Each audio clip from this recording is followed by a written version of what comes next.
Matapos ang mahigit 2 taong katahimikan, isang napakainit at kontrobersyal na balita ang yumanig sa mundo ng showbiz, ang muling pagbabalikan ni Catherine Bernardo at Daniel Padilla o mas kilala bilang Katniel.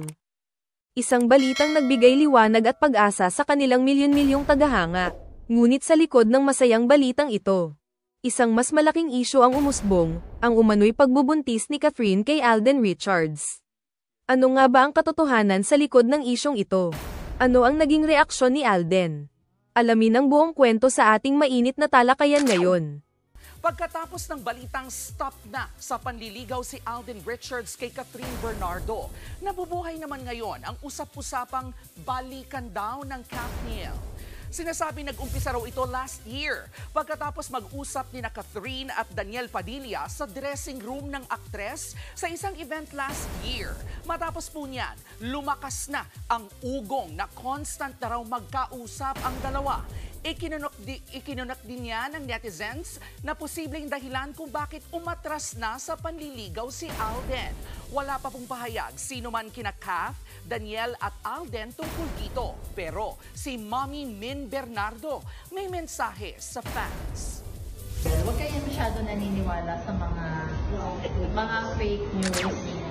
Isang matunag at kontrobersyal na balita ang yumanig sa mundo ng showbiz. Ang biglaang pagbabalikan ni Catherine Bernardo at Daniel Padilla matapos ang mahigit 2 taong paghihiwalay. Maraming natuwa, pero mas marami ang nagtaka. Totoo nga bang pag-ibig ang dahilan ng kanilang muling pagsasama, o may mas malalim pang dahilan sa likod nito? Habang nagdiriwang ang Katniel fans, isang mas matinding isyu naman ang sumabog, ang di umano'y pagkakaugnay ni Alden Richards kay Catherine. At ang mas kontrobersyal na usapan, may posibilidad nga bang may nabuo sa kanilang naging malapit na relasyon? May kinalaman kaya ito sa naging desisyon ni Daniel na muling lumapit kay Catherine? Ano nga ba ang totoo? Balikan natin ang mga kaganapan, suriin ang mga ebidensya, at alamin ang buong kwento sa likod ng isyong ito. Nag-umpisang kumalat ang balita noong Pebrero taong 2025.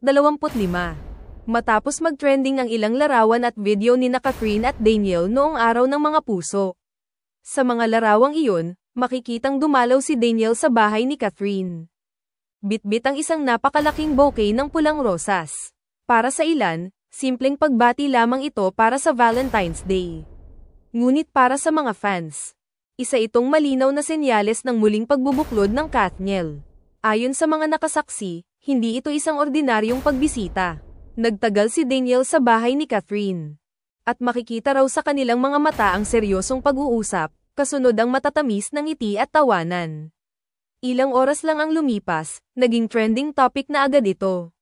Pero kasabay ng kasiyahan, sumiklab rin ang isang kontrobersyal na isyu, ang di umano'y pagkakaugnay ni Catherine kay Alden Richards. Matatanda ang noong 2023, matapos ang hiwalayan ng Katniel. Naging malapit si Catherine kay Alden habang ginagawa nila ang isang proyekto. Sa sobrang lapit ng dalawa, kumalat ang espekulasyon na may namamagitan sa kanila. Hindi ito basta haka-haka lang. Dahil marami ang nakapansin na tila may chemistry ang dalawa sa kanilang mga public appearances. Lalong uminit ang usapin nang kumalat ang balitang nabuntis umano ni Alden si Catherine. Bagamat walang opisyal na kumpirmasyon, umabot ito sa puntong naging laman ng balita at pinagpistahan sa social media. Sa isang panayam, nagbigay ng maikling pahayag si Alden tungkol sa issue, "Masaya ako para kay Kat at DJ. Kung ano man ang meron sila, deserve nilang maging masaya. Wala akong sama ng loob. Lahat tayo may kanya-kanyang daan na tinatahak." Bagamat positibo ang kanyang sinabi, napansin ng publiko ang tila lungkot sa kanyang mga mata. Kaya naman ang tanong ng marami, totoo nga kaya ang balitang ito? O isa lamang itong tsismis na walang matibay na ebidensya?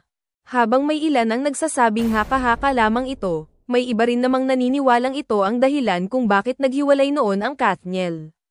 Posible rin kaya na ito ang dahilan ng biglaang pagbabalikan ng dalawa, isang hakbang upang patahimikin ang issue. Marami ang naglabas ng kani-kanilang opinyon. Ang Katniel fans, hindi mapigilan ang magdiwang. Sa isang viral video, makikitang tila nagbubulungan sina Catherine at Daniel, kasunod ng isang matamis na tawa. Para sa fans, sapat na ang simpleng kilos ni Daniel upang mapatunayan na hindi pa tapos ang kanilang kwento. Ngunit paano naman si Alden?